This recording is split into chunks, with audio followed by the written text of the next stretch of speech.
과거의 역사를 보면 참 외세의 침략을 많이 받았습니다. 그 중에 기억할 만한 일 가운데 조선 선조 때 임진왜란이 일어났습니다. 일본 왜군이 우리나라를 쳐들어왔는 거죠.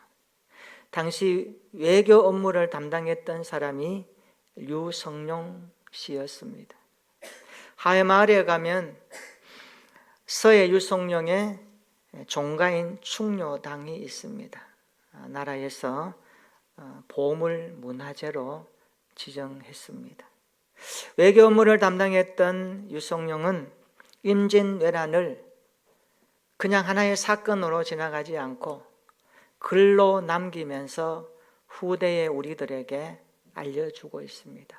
임진왜란의 모든 것들을 기록한 책이 징비록이라고 하는 책입니다. 류성룡은 거기에서 승리의 날만 기록한 것이 아니라 실패한 것들도 자세하게 언급하고 있습니다. 신립이라는 당시에 장군이 있었는데 용맹했습니다. 그런데 임진왜란 때 충주 탕금대에서 대패하고 말았습니다. 류성룡은 이 신립의 이야기까지 자세하게 언급하면서 명나라 장수가 신립을 향해 한 말까지 기록해 놓았습니다. 명나라 장수가 이렇게 말합니다. 이런 천내의 요새지를 두고도 지킬 줄 몰랐으니 신립도 참으로 부족한 사람이구나. 자기 같으면 이런 요새 같은 방비를 두고 진다는 것은 생각도 못했는데 신립도 참으로 부족한 장수구나.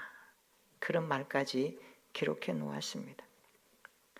류성룡은 이 징비록에서 신립이 군대를 다루는 이야기를 하면서 패배의 원인을 이렇게 언급합니다. 신립은 군대 다루기를 봄날 놀이하듯 하니 어찌 패하지 않겠느냐. 참 우리에게 던지는 메시지가 있습니다. 저는 우리의 삶도 마찬가지라고 봅니다. 우리의 삶이 하루하루 봄날 놀이하듯이 다루면 실패합니다. 시대가 가는 대로, 꽃놀이 가는 대로 그저 이렇게 저렇게 살면 안 된다는 거죠. 특별히 신앙생활을 하는 저와 여러분들은 영적 전쟁이라고 하는 관계 속에 있기 때문에 하루도 우리는 마음을 놓을 수 없습니다. 치열하게 잠시도 긴장을 늦출 수 없습니다. 영적인 세계를 넘나드는 것이 신앙생활입니다. 오늘 예배가 우리의 믿음을 좀 더 단단하게 만드는 예배가 되었으면 좋겠습니다. 오늘 우리의 예배가 우리의 믿음을 담금질하는 시간이 되었으면 좋겠습니다. 나의 믿음은 세상에서 이기고 있는가? 나의 믿음은 봄날 놀이하듯 시대 풍류와 삶의 안위를 따라 흘러가는 믿음은 아닌가? 이런 믿음을 다시 한번 체크했으면 좋겠습니다. 우리 좌우를 한번 경영해 볼까요? 믿음이 강해지는 예배 됩시다. 예배를 통하여 믿음이 단단해집시다. 이런 은혜가 있기를 축원합니다. 우리가 21세기를 살아갑니다마는 21세기에 와서 인본주의, 진화론, 무신론, 그리고 인권이라고 하는 이름으로 말미암아 시대가 너무너무 혼란스러워졌습니다. 이런 시대일지라도 더욱 성경은 믿음을 강하게 하라, 깨어 있어라 권면합니다. 시대적인 사상이 아무리 강해도 우리가 가진 믿음이 그 시대를 이길 수 있다면 우리는 승리할 것입니다. 그래서 사도 베드로는 이렇게 기록했습니다. 베드로전서 1장 7절입니다. 너희 믿음의 확실함은 불로 연단하여도 없어질 금보다 더 귀하여 예수 그리스도께서 나타나실 때에 칭찬과 영광과 존귀를 얻게 할 것이니라. 아멘. 믿음은 금보다 귀하다라고 말했습니다. 믿음은 금보다 더 가치 있습니다. 여러분, 금이 얼마나 좋습니까? 요즘 우리 시대에 금이 얼마나 좋습니까? 그러나 믿음은 금보다 더 귀하고 가치 있다고 말씀합니다. 정말 금보다 더 귀한 우리의 믿음이 되기를 축원합니다. 그 어떤 것과도 바꿀 수 없는 우리의 믿음이 되었으면 좋겠습니다. 우리 모두는 믿음으로 살다가 주님 앞에서 사도 베드로가 말하는 것처럼 칭찬과 영광과 존귀함을 얻는 참된 그리스도인이 되었으면 좋겠습니다. 우리가 하나님을 아버지로 믿는다는 것, 우리가 하나님을 아버지로 부른다는 것, 이것은 아무나 할 수 없는 일입니다. 누구나 할 수 없는 일입니다. 우리가 믿는 하나님은 그래서 이름을 가졌습니다. 나는 여호와라. 여호와가 이름을 가졌다는 것은 성경을 보면 몇 가지 의미를 던져줍니다. 첫째는요, 이름을 통하여 우리는 그분과 인격적인 관계를 맺게 됩니다. 일찍 부모로 잃은 자매가 있었습니다. 그는 한 번도 아버지를 불러본 적이 없습니다. 그런데 어느 날 전도받고 교회에 왔습니다. 교회니까 많은 사람들이 아버지 하나님이라고 부르는 모습에 놀랄 수밖에 없었습니다. 아버지가 있네. 나는 아버지를 불러보지도 못했는데. 그러다가 하나님을 알게 되었고 믿게 되었습니다. 성전에 엎드려 어느 날 그는 밤새도록 아버지 이름을 불러봅니다. 아버지, 하나님 아버지, 당신이 나의 아버지가 되십니까?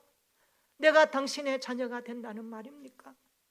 기적 같은 사건들을 그는 마음에 경험하기 시작합니다.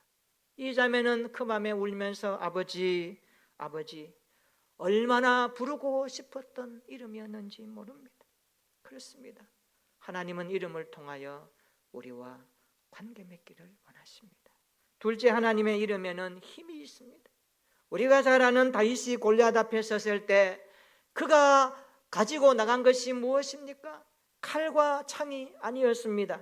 다윗은 여호와의 이름으로 나아갔습니다. 너는 칼과 창과 단창으로 내게 나오거니와 나는 만군의 여호와의 이름 곧 내가 모욕하는 이스라엘 군대에 하나님의 이름으로 내게 가노라. 할렐루야. 다윗은 전쟁터에서 만군의 여호와의 이름으로 나갔던 것입니다. 그래서 누구도 대적할 수 없는 초월적인 힘과 권세를 가지신 여호와의 이름으로 장수 골리앗을 쓰러뜨린 것입니다. 우리가 믿는 하나님은 이런 분입니다. 하나님의 이름에는 힘이 있습니다. 오늘 본문은 우리가 너무 잘 아는 말씀이죠.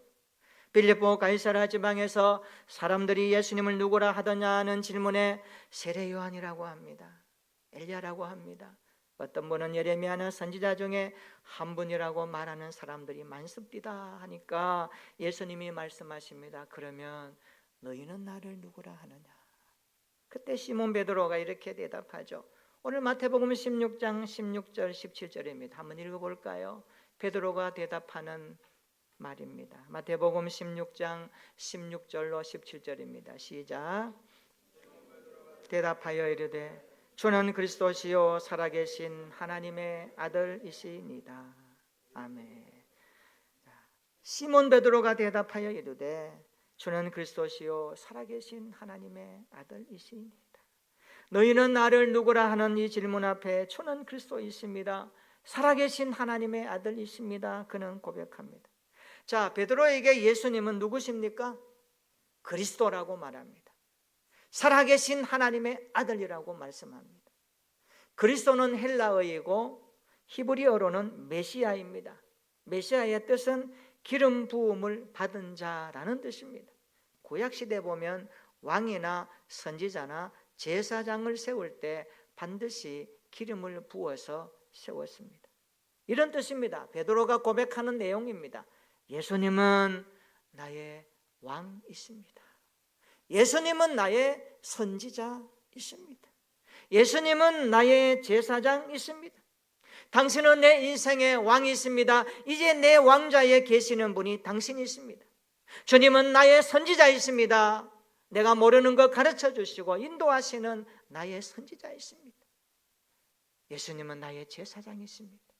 내 죄를 위해서 십자가에 죽으시고 부활하셨으며 내 인생의 죄를 단번에 해결하신 주님이십니다. 그 고백이 왕과 선지자, 제사장 고백에 드러내는 주는 그리스도이십니다라는 의미입니다. 그러자 예수님은 바요나 시몬아 내가 복되도다. 이를 내게 알게 하니는 혈육이 아니요 하늘에 계신 내 아버지시니라 말씀하시면서 이어서 예수님은 이렇게 말씀합니다. 우리 18절 한번 읽어볼까요? 18절입니다. 시작. 또 내가 내게 이르노니 너는 베드로라. 내가 이 반석 위에 내 교회를 세우리니 음부의 권세가 이기지 못하리라. 아멘. 예수님 분명 말씀하십니다. 너는 베드로라. 내가 이 반석 위에 내 교회를 세우리라. 잘 보세요. 베드로의 신앙 고백을 하자 예수님은 그에게 새 이름을 주셨습니다. 너는 베드로라. 베드로의 본명은 시몬이거든요. 그런데 베드로는 헬라어로 페트로스, 반석의 뜻을 가지고 있습니다. 내가 이 반석 위에 내 교회를 세우리니. 베드로가 반석이 되고 그 위에 교회가 세워진다는 그런 의미죠. 자, 이 부분을 놓고 로마 가톨릭 천주교회와 개혁주의 칼빈주의 교회가 해석하는 방향이 다릅니다. 로마 가톨릭 천주교는 베드로 위에 교회를 세웠다 그렇게 주장합니다. 그래서 베드로는 일대 교황이요 현재 교황인 프란체스코 교황은 266대 베드로 직통 후계자니까 천주교 로마 교회는 교황 중심으로 모든 체제가 조직되어 있습니다. 교황의 한마디면 하나님처럼 듣고 있습니다. 이게 천주교의 모습입니다. 그러나 개혁주의, 칼빈주의, 성경을 성경대로 믿는 복음주의 교회는 다르게 봅니다. 베드로의 신앙 고백 위에 교회가 세워졌다.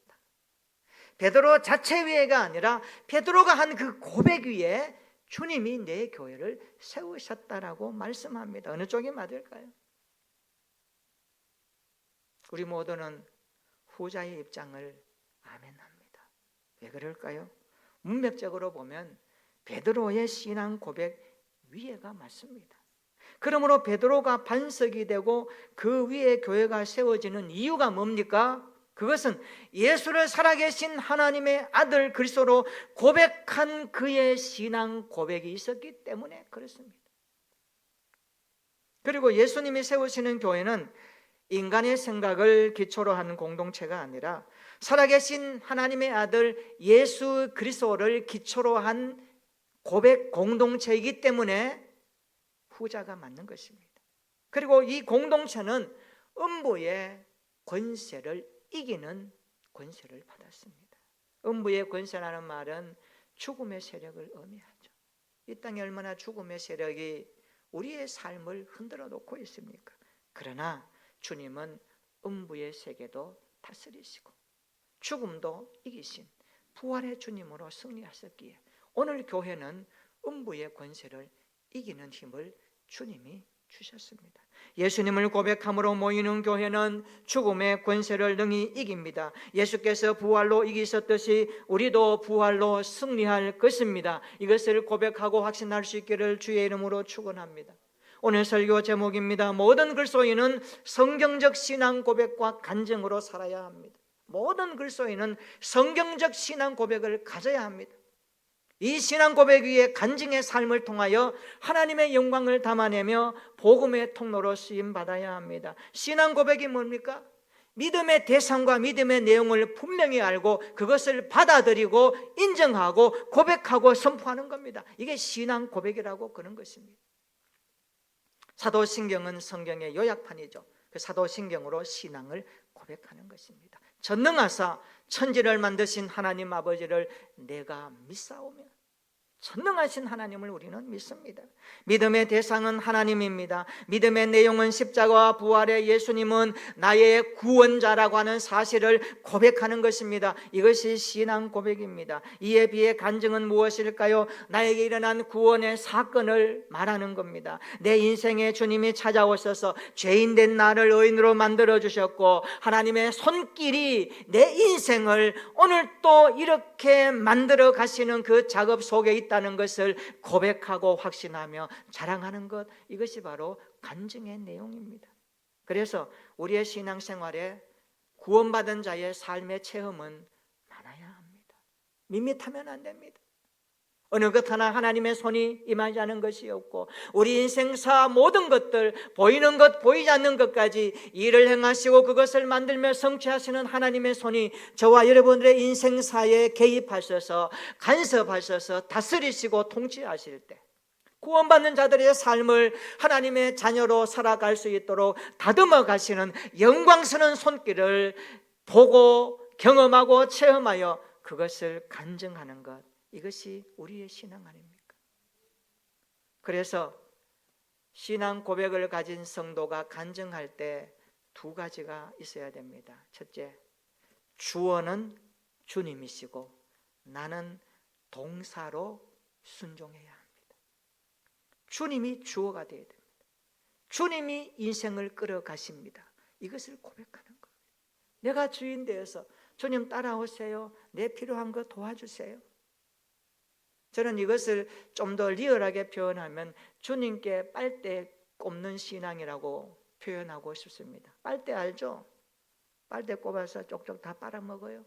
주님 거 다 빨아먹고 자기 유익을 위해서 모든 것들 이용하는 것, 굉장히 변질된 믿음이라고 저는 말하고 싶습니다. 그런 게 아니에요. 신앙생활은 주님이 내 인생을 위해 행하신 놀라운 일들을 고백하는 거 아닙니까? 그것을 믿고 하나님 앞에 영광 돌리는 것 아닙니까? 내 인생을 위해서 이 땅에 오신 주님, 그가 행하셨던 구원의 사건, 부활의 은혜, 나에게 오셔서 믿게 하시고 오늘 또 나와 함께 동행하시는 성령 하나님의 놀라우신 행하심을 우리가 간증하고 고백하는 것, 이것이 믿음 생활 아닙니까? 이런 믿음이 우리 안에 충만하게 자리 잡기를 축원합니다.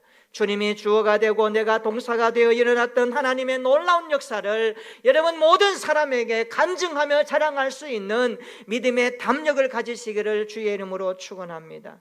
그래서 신앙생활은요, 자신만만하면 안 됩니다. 나 이 정도 했어, 나 성경도 읽고 말씀도 많이 알아, 교회 오래 다녀서 자신만만하면 안 됩니다. 어떻게 해야 될까요? 신앙은 주신만만해야 됩니다. 주님만 자랑하고 주님만 신뢰해야 되는 것입니다. 여러분 베드로를 보세요. 자신만만할 때 주님을 부인했습니다. 주와 함께 죽을지언정 부인하지 않겠습니다라고 떵떵거리며 말했던 그는 어떻습니까? 닭이 2번 울기 전에 주님을 3번이나 부인하고 말았습니다. 우리가 예수님이 도와주지 않아도 살아갈 수 있을 것처럼, 얼마든지 인생을 꾸려가갈 수 있는 것처럼 자신만만할 때 그때가 가장 위험한 순간입니다. 여러분 어떻습니까? 요즘 우리 생활에, 우리의 신앙생활에 주님이 도와주지 않아도 살아갈 수 있을 것 같은 그런 느낌과 마음이 듭니까? 얼마든지 내 인생을 내가 꾸려나갈 수 있는 계산과 방법과 모든 것이 나옵니까? 그때 가장 위험합니다. 왜 그럴까요? 믿음 없이 살려고 하는 자신만만한 모습이기 때문에 그렇습니다. 우리 모두가 주님으로 충만했으면 좋겠습니다. 주님의 손길을 신뢰하며 사는 믿음의 생활이 되었으면 좋겠습니다. 우리에게 이런 신앙 고백과 간증이 있기를 예수님의 이름으로 축원합니다. 역사가 요세푸스라 그러죠. 그가 기록한 것에 의하면 베드로가 로마에서 붙잡혔습니다. 복음 때문에, 그리스도를 믿는 것 때문에 체포되었습니다. 그것도 아내와 함께 체포되었다고 합니다. 죽어가는 아내를 향해 예수를 부인하면 놓아주겠다라는 회유하는 말을 옆에 있던 남편 베드로가 들었습니다. 그때 베드로는 아내를 향하여 이렇게 말했다고 합니다. 내 사랑하는 아내여, 주님을 기억하시오. 내 사랑하는 아내여, 주님을 기억하시오. 그러면서 아내의 순교를 격려했다고 합니다. 아내가 죽은 후에 자기 차례가 돌아왔습니다. 베드로가 이렇게 말합니다. 한 가지 부탁이 있어. 한 가지 부탁이 있어. 나는 십자가에 그대로 매달릴 자격이 없어. 나를 거꾸로 매달아 주시오. 베드로는 십자가에 거꾸로 매달린 채 손을 들고 주님을 찬양하며 마지막 생명을 드렸다는 전승이 내려오고 있습니다. 그래서 베드로는 십자가에 거꾸로 순교한 사람이었습니다. 성경에 베드로가 남긴 유언이 있습니다. 베드로후서 마지막 장 마지막 절에 보면 그는 이런 유언을 남깁니다. 베드로후서 3장 18절입니다. 한번 찾아볼까요? 베드로후서 3장 18절. 그가 죽음 직전에 마지막으로 우리에게 남겼던 보배와 같은 신앙 고백적 권면의 말입니다. 베드로후서 3장 13절 18절입니다. 다 같이 한번 읽어봅니다. 시작. 오직 우리 주 곧 구주 예수 그리스도의 은혜와 그를 아는 지식에서 자라가라. 영광이 이제와 영원한 날까지 그에게 있을지어다. 아멘. 우리가 베드로 인생을 한번 봅시다. 얼마나 굴곡이 많았던 인생이었습니까? 열정도 대단했고 용기도 대단했고, 주님 있으면 물리로 걸어올라서 사니까 주님이 말씀하니까 걸어가다가 풍랑을 보고 빠지기도 했고, 주님을 끝까지 내 생명 걸고 따르겠다고 했다가 부인까지 하고. 이게 베드로의 인생입니다. 굴곡 많은 인생이었습니다. 우리의 인생에 투영되지 않습니까? 베드로 뭐 이래? 어떻게 이 베드로가 제자가 될 수 있어? 그렇게 말할 수 없습니다. 살아보면 우리는 베드로 인생 10분의 1도 못 살 것 같아요. 베드로 인생은 굴곡이 많았습니다. 그러나 그가 그런 가운데서도 다시 일어설 수 있었던 것은 넘어질 때마다 붙들어 주시는 하나님의 은혜가 있었음을 그런 마지막에 고백합니다. 베드로후서 3장 18절 다시 보세요. 뭐라고 합니까? 오직 우리 주 곧 구주 예수 그리스도의 은혜와, 그 은혜가 베드로 인생을 붙잡아 주었던 겁니다. 여러분, 넘어질 때 쓰러질 때 주님의 은혜를 붙드시기를 바랍니다. 아니, 그 은혜가 저와 여러분들의 인생을 붙들고 가시기를 기도하시기를 바랍니다. 넘어질 때마다 하나님의 은혜가 그를 붙들고 계심을 체험했기 때문에 그는 고백할 수 있습니다. 우리의 생에도 주님의 은혜가 붙들고 있었으면 좋겠습니다. 주님, 은혜 아니면 아무것도 할 수 없습니다. 주님의 은혜가 내 인생의 전부가 되게 주십시오. 그 은혜의 핵심이 뭡니까? 구원의 은혜 아닙니까? 자녀됨의 은혜 아닙니까? 아버지를 하나님으로 부를 수 있는 은혜 아닙니까? 이 은혜가 내 인생의 고백이 되고 자랑이 되고 신앙이 되게 주시옵소서. 이런 삶이 되시기를 바랍니다. 주님을 알아가는 신앙생활 되었으면 좋겠습니다. 베드로 인생을 한마디로 정리하면 약하나 강하게 된 사도였습니다. 약한 것 같지만 강한 사람으로 승리했습니다. 이유가 뭡니까? 그에게 주었던 구원의 믿음이 고백되었기 때문에 그렇습니다. 우리도 십자가 앞에서 강한 그리스도인으로 날마다 성숙했으면 좋겠습니다. 너희는 나를 누구라 하느냐? 주님이 물었습니다. 뭐라고 대답하시겠습니까? 우리도 베드로처럼 주는 그리스도시요 살아계신 하나님의 아들이십니다. 이 고백으로 나아가시면 좋겠습니다. 성경적 신앙 고백과 간증으로 하나님께 기쁨이 되었으면 좋겠습니다. 성경적 신앙 고백과 간증이 우리의 신앙생활의 중심이 되었으면 좋겠습니다. 그리하여 어떤 삶의 환경 속에서도 그 은혜, 그 사랑, 그 긍휼하심, 그 베푸신 하나님의 손길이 내 인생을 일어서게 합니다. 내 삶을 의미 있게 합니다. 내 인생을 목적 있게 합니다. 이 주님을 향한 고백으로 간증하며 자랑하며 주님을 날마다 드러내는 우리의 인생 한 주간 여정 되시기를 주님의 이름으로 축원합니다. 아멘. 이 시간 우리 성찬식 거행하겠습니다.